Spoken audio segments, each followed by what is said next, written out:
সকল ঝামেলা ও অপেক্ষার অবসান অবশেষে চালু হলো ভারতীয় ট্যুরিস্ট ভিসা। আসসালামু আলাইকুম প্রিয় দর্শকবৃন্দ। অবশেষে সেই মুহূর্ত যার জন্য অসংখ্য মানুষ অপেক্ষা করছিল। সকল ঝামেলা ও দীর্ঘ প্রতীক্ষার অবসান ঘটিয়ে ভারত সরকার চালু করেছে ট্যুরিস্ট ভিসা। আপনারা হয়তো অনেকেই জানেন যে গতকালকে বাংলাদেশ ও ভারতের মধ্যে এক কনফারেন্সের আয়োজন করা হয়েছিল। সেখানে সিদ্ধান্ত গ্রহণ করা হয়েছে ট্যুরিস্ট ভিসা চালু, আর সেই তারিখে বা তা আনুষ্ঠানিকভাবে নির্ধারণ হয়ে গেছে। আর কোনো অপেক্ষা নয়, এখন থেকেই আপনাকে প্রয়োজনীয় ডকুমেন্ট প্রস্তুত রাখতে হবে যাতে আপনি প্রথম আবেদন করতে পারেন। আর কতদিন ধরে সবার মুখে শুধু একটাই প্রশ্ন ছিল, কখন আবার চালু হবে ট্যুরিস্ট ভিসা? হ্যাঁ বন্ধুরা, এখন আর অনুমানের দিন শেষ।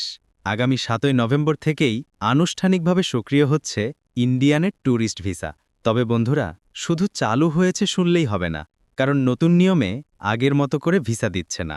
এখন ভিসা পাওয়ার আগে জানতে হবে আপনি আদৌ যোগ্য কিনা এই ট্যুরিস্ট ভিসার জন্য, বা নতুন নিয়ম অনুযায়ী আপনি এই ট্যুরিস্ট ভিসার জন্য আবেদন করতে পারবেন কিনা। বন্ধুরা, আমাদের এই ছোট্ট চ্যানেলটিকে সাবস্ক্রাইব করে আমাদের সঙ্গে থাকবেন, তাহলে সকল ভিসা সম্পর্কে আপডেট সবার আগে পেয়ে যাবেন।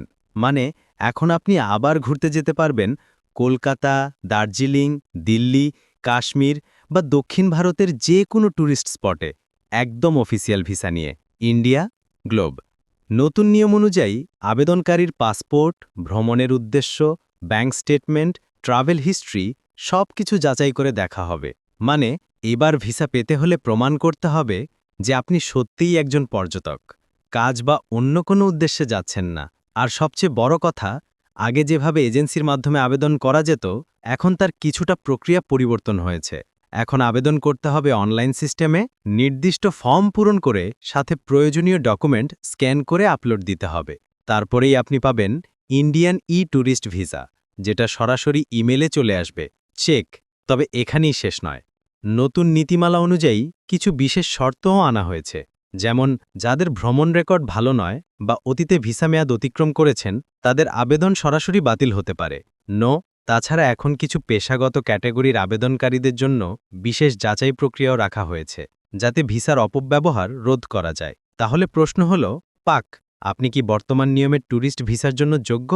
কোন কোন ডকুমেন্ট লাগবে? কতদিনের জন্য ভিসা দেওয়া হচ্ছে?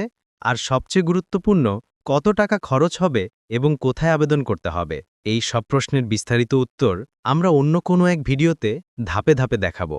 তাই ভিডিওটা শেষ পর্যন্ত দেখুন, কারণ একটা ছোট্ট তথ্য মিস করলে আপনার ভিসা আবেদন বাতিলও হতে পারে। ওয়ার্নিং। তাই যারা অনেক দিন ধরে ভারত ভ্রমণের পরিকল্পনা করছিলেন, তাদের জন্য এটাই সবচেয়ে বড় সুখবর। ৭ই নভেম্বর থেকে ট্যুরিস্ট ভিসা চালু হচ্ছে, আর আপনি যদি নিয়ম মেনে প্রস্তুতি নেন, তাহলে সহজেই পেয়ে যাবেন আপনার কাঙ্ক্ষিত ভারত ভ্রমণের অনুমতি। তাহলে আর দেরি কেন? ভিডিওর নিচে কমেন্ট করে জানিয়ে দিন আপনি কবে যাচ্ছেন ভারতের কোন শহরে ঘুরতে। হাসি ভারতীয়। আর ভিডিওটি ভালো লাগলে লাইক, কমেন্ট, শেয়ার করে ছড়িয়ে দিন সকলের মাঝে, যাতে সবাই জানতে পারে ইন্ডিয়ান ট্যুরিস্ট ভিসা আবারও চালু হয়েছে। বিমান ভূমিগোলক।